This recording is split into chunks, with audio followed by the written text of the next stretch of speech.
Bayangkan sejenak, Anda hanya memiliki satu kali pertemuan, 5 menit saja, berdua saja dengan pencipta alam semesta. Dan hanya satu pertanyaan yang akan dijawabnya dengan sejujur-jujurnya. Apa yang akan Anda tanyakan? Eksperimen pikiran ini bukan sekadar permainan imajinasi. Ia adalah cermin yang memantulkan ketakutan, harapan, dan hasrat terdalam kita. Hari ini, kita akan membahas pertanyaan-pertanyaan paling populer, paling tak terduga, dan paling mendalam yang mungkin diajukan manusia kepada Tuhan. Dan kita akan mencari tahu apa yang pertanyaan-pertanyaan itu ungkapkan tentang diri kita. Sejak dahulu kala, umat manusia telah mencari jawaban. Para filsuf, nabi, ilmuwan, dan bahkan orang biasa, semua menatap ke bintang-bintang dan menyelami diri mereka sendiri, berupaya memahami dunia ini. Pertanyaan-pertanyaan tentang makna hidup, keadilan, dan posisi kita di alam semesta telah menjadi benang merah yang mengikat seluruh sejarah. Pertemuan hipotetis dengan Sang Pencipta ini adalah puncak dari pencarian abadi. Ini adalah kesempatan emas untuk mendapatkan jawaban utama yang telah memicu penulisan ribuan buku dan menjadi alasan dijalankannya jutaan kehidupan. Baiklah, mari kita selami skenario-skenario yang paling mungkin. Dan mari kita mulai dengan sang juara mutlak, pertanyaan yang pasti terucap dari bibir jutaan orang di seluruh dunia.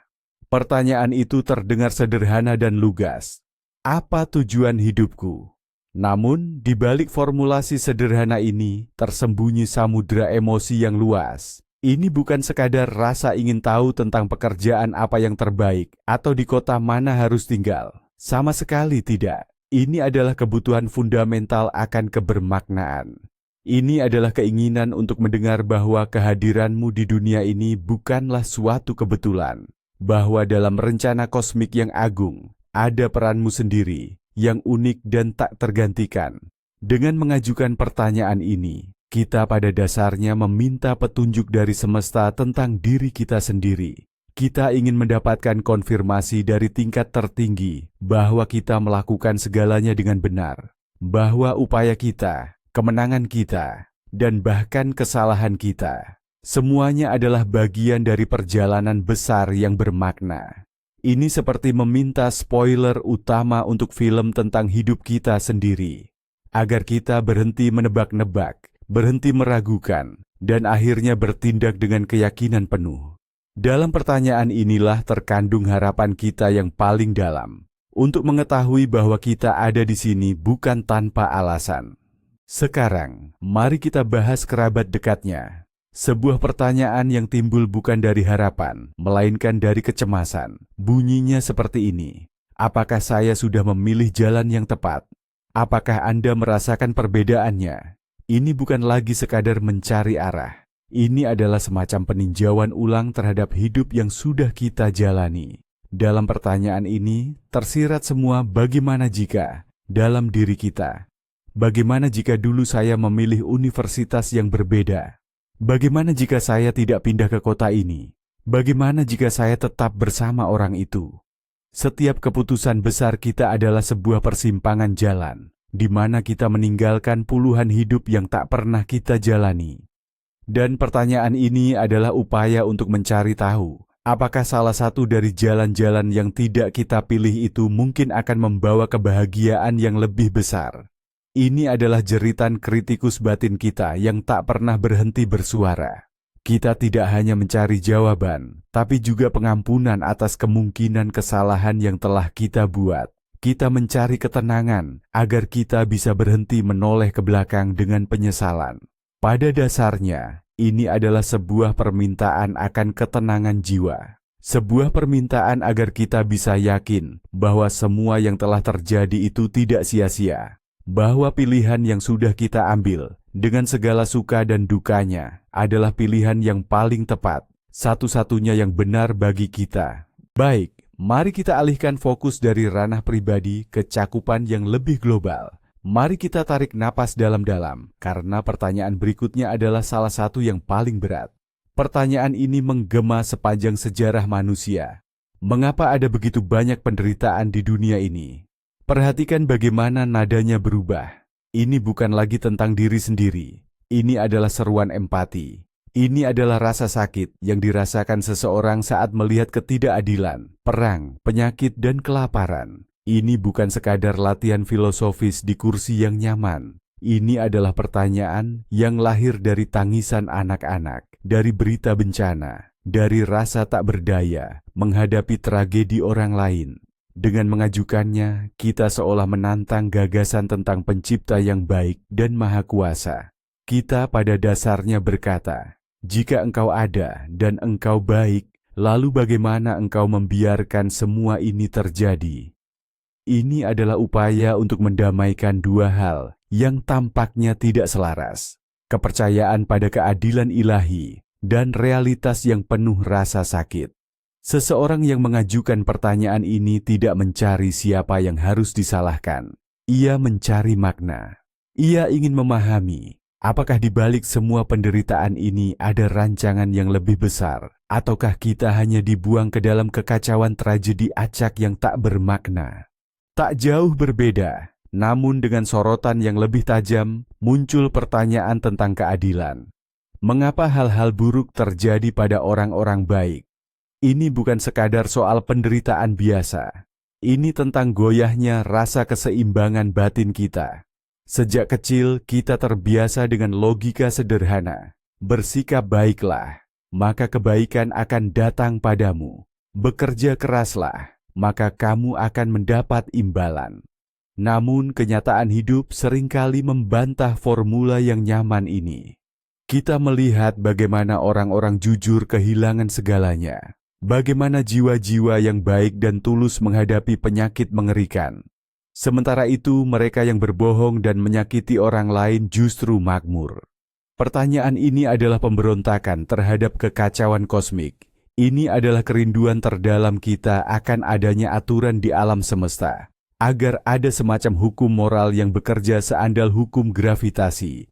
Saat menanyakan ini, kita tidak hanya bersimpati, kita takut. Takut bahwa sebenarnya tidak ada aturan sama sekali, bahwa kebaikan bukanlah perisai, bahwa kapan saja kemalangan bisa menimpa siapapun, tanpa memandang perbuatan mereka. Kita mencari penegasan bahwa dunia ini adil. Jika tidak, hidup di dalamnya menjadi sangat menakutkan, tak tertahankan. Namun, bagaimana jika kita menyelami lebih dalam lagi? Jauh melampaui masalah-masalah manusiawi untuk mengajukan sebuah pertanyaan yang mencakup segalanya, benar-benar segalanya. Apakah makna di balik seluruh keberadaan ini? Ini bukan lagi tentang kita, bukan tentang baik dan buruk, bukan tentang takdir atau tujuan hidup. Ini adalah pertanyaan tentang hakikat realitas itu sendiri. Mengapa galaksi-galaksi ada? Untuk apa matahari bersinar? Apa tujuan akhir dari tarian atom yang tak berkesudahan ini, yang kita sebut alam semesta? Manusia yang mengajukan pertanyaan ini mencoba melihat dunia dari sudut pandang Sang Pencipta. Ia ingin memahami bukan perannya dalam sebuah sandiwara, melainkan rancangan keseluruhan dari pementasan itu. Ini adalah puncak rasa ingin tahu manusia.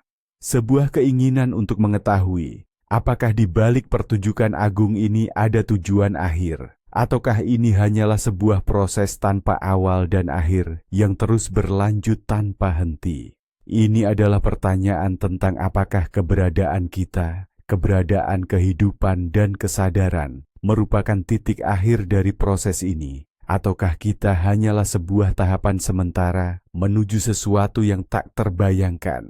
Jawabannya bisa jadi akan memberikan makna absolut pada segalanya, atau justru menegaskan bahwa kita hanyalah anomali yang indah namun sepenuhnya kebetulan di tengah keheningan kosmos.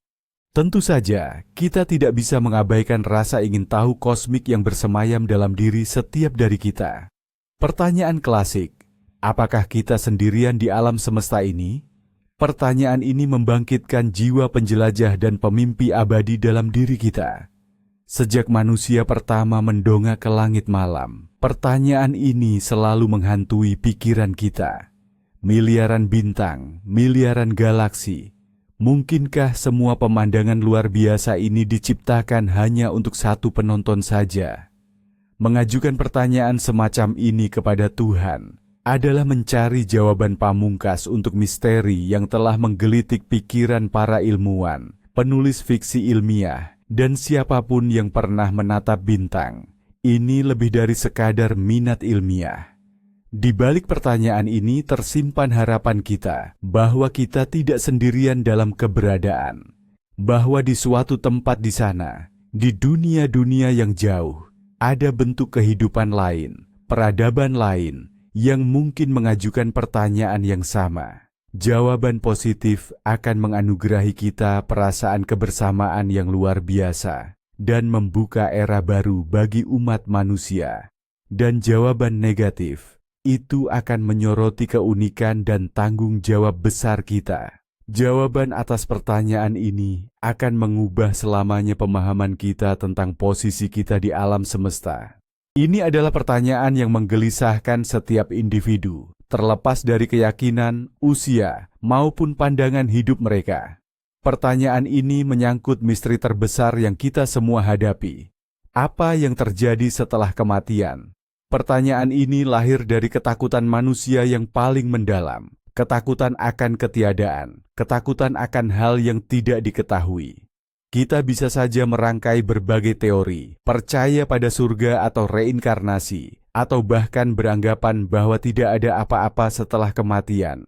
Namun, jauh di lubuk hati, tidak ada seorang pun yang tahu pasti, dan ketidakpastian inilah yang menakutkan. Mendapatkan jawaban atas pertanyaan ini berarti mengintip di balik tirai terakhir. Untuk mengetahui apakah kesadaran benar-benar padam selamanya, ataukah ada sesuatu yang lain menanti kita. Ini adalah keinginan untuk menemukan penghiburan.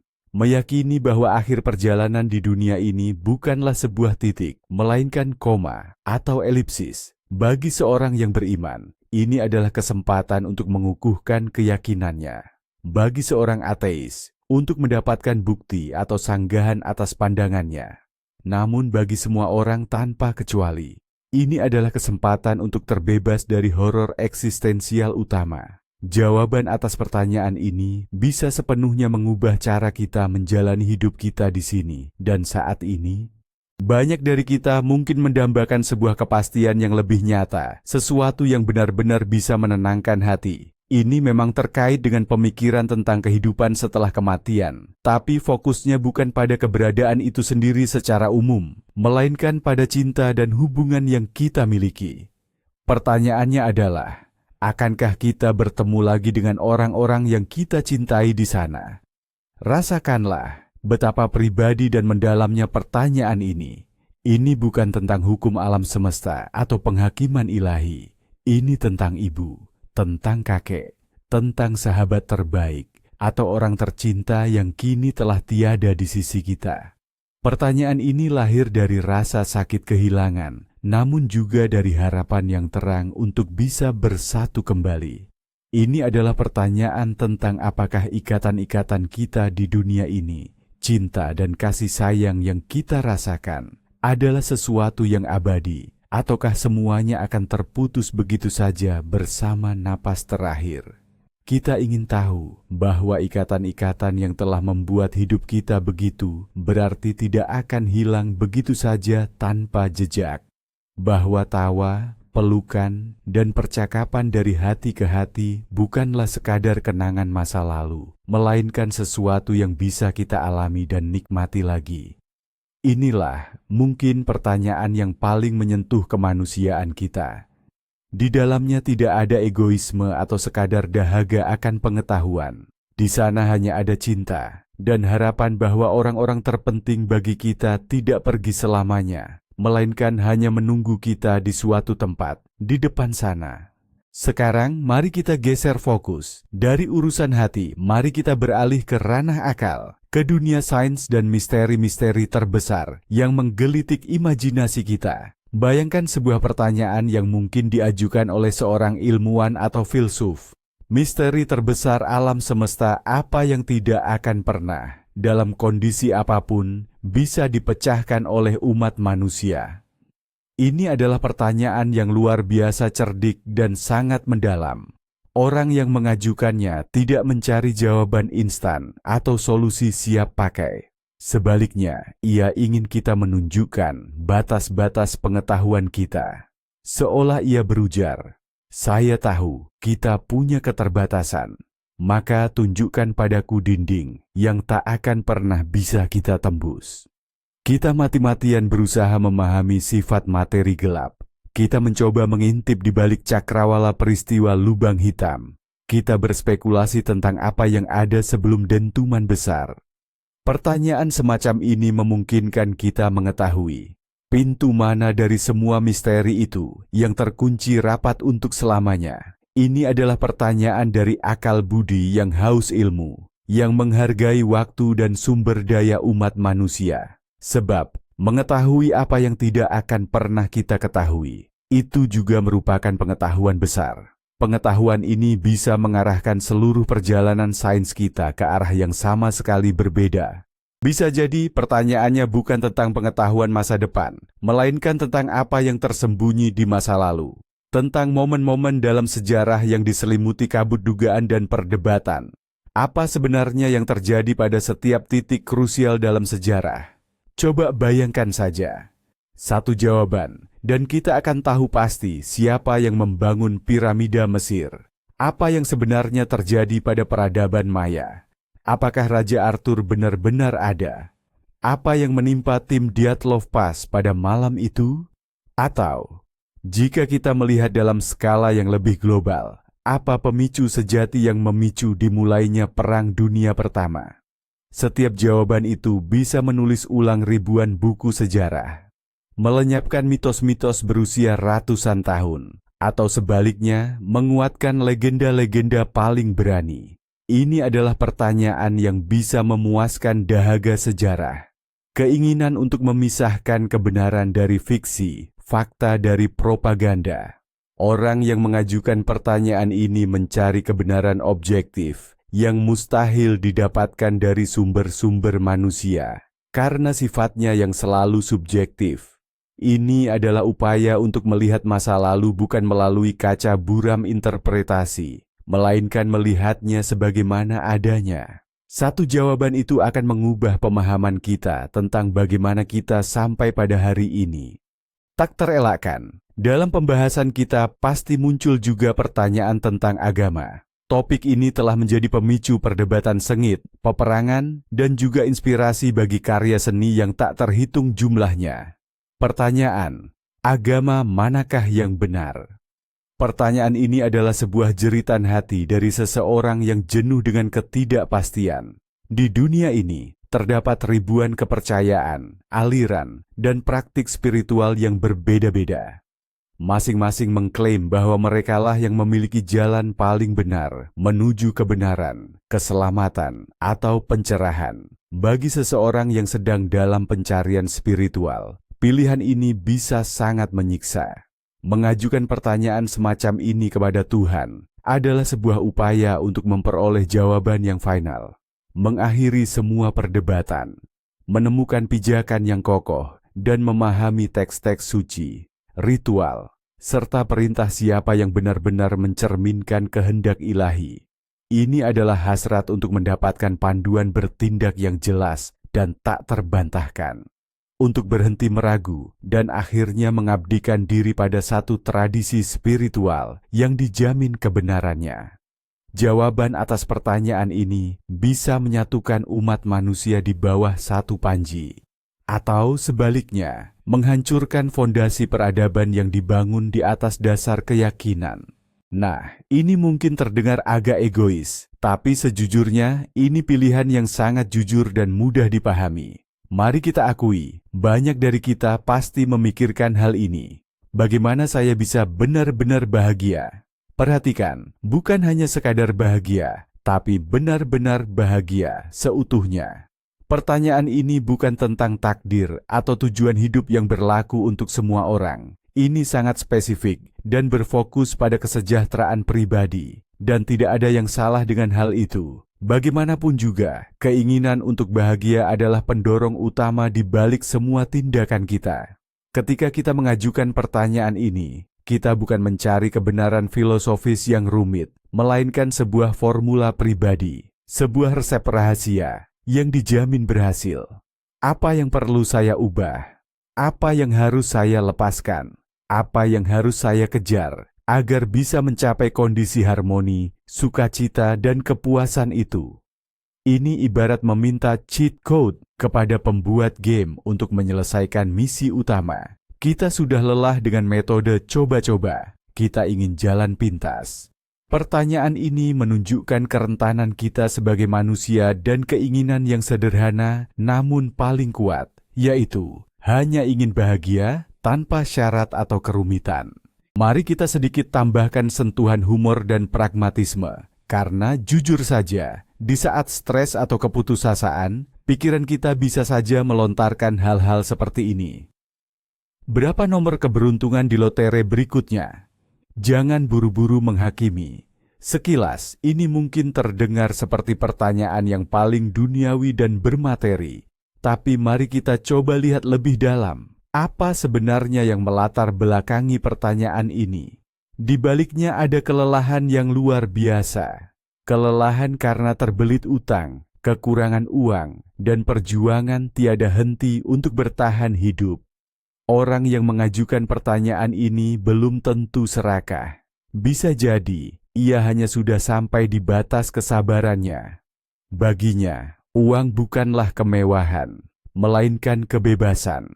Kebebasan untuk mengobati kerabat yang sakit, memberikan pendidikan terbaik untuk anak-anak, berhenti mencemaskan hari esok, dan akhirnya bisa bernapas lega.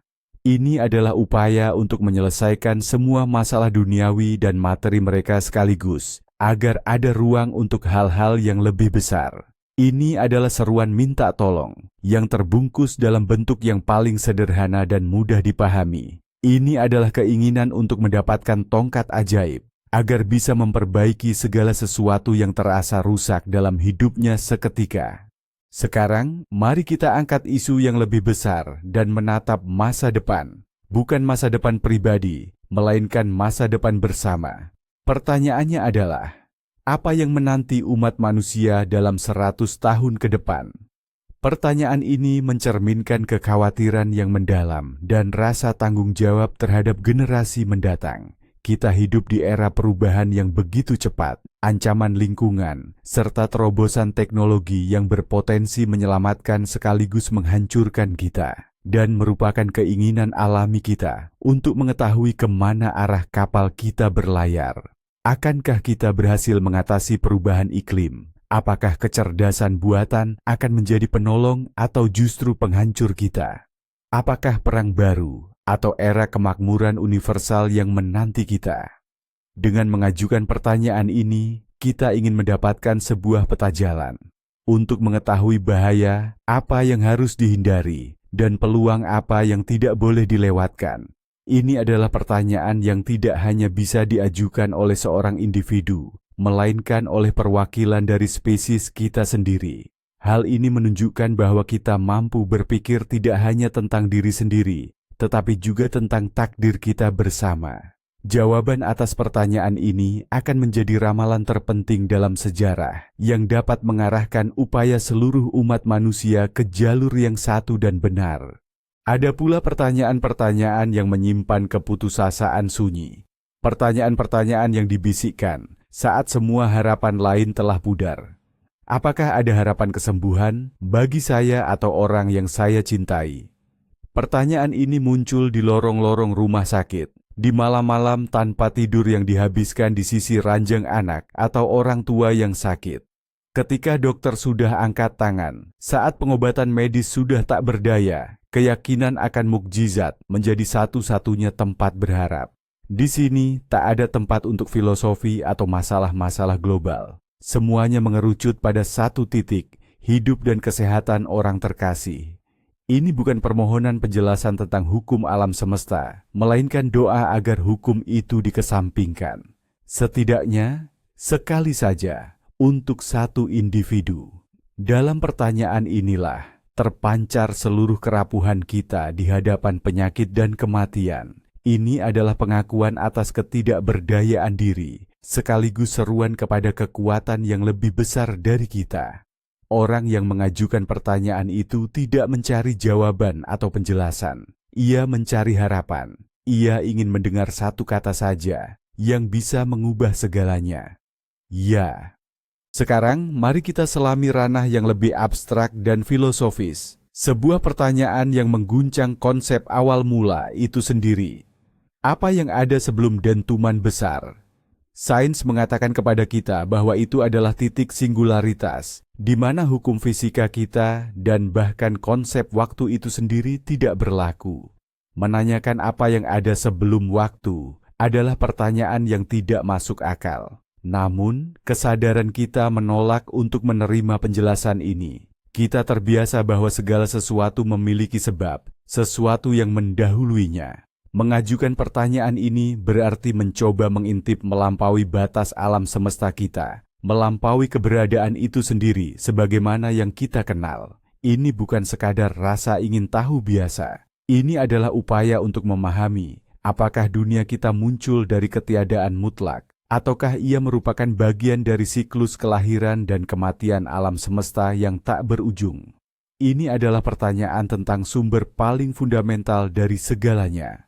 Apakah Tuhan dan dentuman besar adalah satu hal yang sama, ataukah Sang Pencipta sudah ada sebelum penciptaannya? Jawaban atas pertanyaan ini tidak hanya bisa membalikkan pemahaman kita tentang fisika dan kosmologi, tetapi juga seluruh filsafat dan teologi kita. Nah, ini dia sebuah meta pertanyaan yang sangat cerdik. Ini semacam permintaan jin, sebuah upaya untuk mengakali sistem dari satu pertanyaan saja. Pertanyaan itu berbunyi, pertanyaan apa yang seharusnya saya ajukan kepadamu? Brilian, bukan. Orang yang mengajukannya mengakui keterbatasannya. Ia memahami bahwa pandangan dunianya sendiri mungkin terlalu sempit untuk merumuskan pertanyaan yang paling penting. Ia seolah berkata, saya tidak tahu apa yang tidak saya tahu. Jadi, tunjukkanlah kepadaku. Ini bukan permohonan untuk jawaban siap pakai. Ini adalah permohonan untuk diberikan arah berpikir yang benar. Ini adalah hasrat untuk mendapatkan bukan sekadar pengetahuan, melainkan kebijaksanaan tertinggi. Jawaban atas pertanyaan semacam itu bisa menjadi titik tolak menuju tingkat kesadaran yang sama sekali baru. Alih-alih menyelesaikan satu masalah spesifik, pertanyaan ini bertujuan untuk mendapatkan kunci bagi semua masalah. Ini adalah tingkat tertinggi kerendahan hati dan haus akan pengetahuan secara bersamaan. Orang itu tidak memaksakan agendanya sendiri, melainkan meminta untuk ditunjukkan apa yang benar-benar penting dari sudut pandang keabadian. Ada juga sebuah pertanyaan yang benar-benar membalikan seluruh situasi. Pertanyaan ini menunjukkan tingkat empati dan kesadaran yang luar biasa. Bayangkan, alih-alih meminta sesuatu untuk diri sendiri atau untuk dunia, Anda justru menatap Sang Pencipta dan bertanya, apakah engkau bahagia? Pikirkanlah sejenak tentang hal ini. Miliaran orang berdoa, memohon, menuntut, dan mengeluh. Seluruh hubungan kita dengan kekuatan yang lebih tinggi seringkali didasarkan pada kebutuhan dan keinginan kita. Dan tiba-tiba muncul seseorang yang memutuskan untuk tidak meminta, melainkan memberi. Memberikan perhatian dan empatinya. Pertanyaan ini membawa komunikasi ke tingkat yang sama sekali baru. Ini mengubah pandangan kita tentang Tuhan dari entitas maha kuasa yang hanya memberi jawaban, menjadi sesosok pribadi yang juga bisa memiliki perasaan. Ini adalah pertanyaan yang mungkin hanya akan diajukan oleh seorang sahabat sejati. Tidak ada motif mencari keuntungan di dalamnya. Tidak ada upaya untuk menyelesaikan masalah pribadi. Yang ada hanyalah empati yang murni dan tanpa pamrih. Pertanyaan ini menunjukkan bahwa seseorang telah mencapai tingkat perkembangan spiritual yang begitu tinggi, sehingga kebahagiaannya sendiri tidak lagi menjadi prioritas utama. Sebaliknya, yang lebih penting adalah keharmonisan seluruh alam semesta, termasuk Sang Penciptanya. Ini adalah perspektif mendalam lainnya yang mencerminkan kesadaran luar biasa dan keinginan kuat untuk memahami hakikat segala sesuatu. Apa gagasan atau rancangan awalmu? Pertanyaan ini berbeda dari pertanyaan tentang makna hidup. Makna adalah apa yang terwujud pada akhirnya. Namun, gagasan atau rancangan awal adalah apa yang ada sejak permulaan. Ini seperti bertanya pada seorang pelukis, bukan tentang apa arti lukisannya, melainkan tentang ide apa yang ingin ia tuangkan ke dalamnya saat pertama kali memegang kanvas kosong. Dengan mengajukan pertanyaan ini, kita berusaha memahami bukan akibatnya, melainkan penyebabnya. Bukan tentang bagaimana dunia ini menjadi sekarang, melainkan tentang bagaimana seharusnya dunia ini terbentuk. Mungkinkah umat manusia, dengan segala perang dan penderitaannya, adalah efek samping yang tidak terduga? Atau justru sebaliknya, perjuangan dan upaya kita untuk mengatasi masalah adalah bagian dari rancangan awal itu sendiri? Ini adalah upaya untuk memisahkan niat murni dari apa yang benar-benar terwujud dalam kenyataan. Untuk memahami apakah kita sedang mengikuti rencana itu, ataukah kita sudah lama menyimpang dari jalurnya. Jawaban atas pertanyaan ini bisa memberi kita sistem koordinat paling akurat untuk mengevaluasi semua tindakan kita dan seluruh sejarah kita. Dan akhirnya, inilah pertanyaan yang paling mulia, paling tulus dari semuanya. Bukan untuk meminta, melainkan untuk memberi. Bagaimana saya bisa membantu? Renungkanlah sejenak kekuatan frasa ini. Ini sepenuhnya mengubah dinamika. Seseorang tidak lagi berposisi sebagai peminta, melainkan sebagai mitra. Ia tidak bertanya apa yang bisa semesta berikan kepadanya, melainkan apa yang bisa ia lakukan untuk semesta.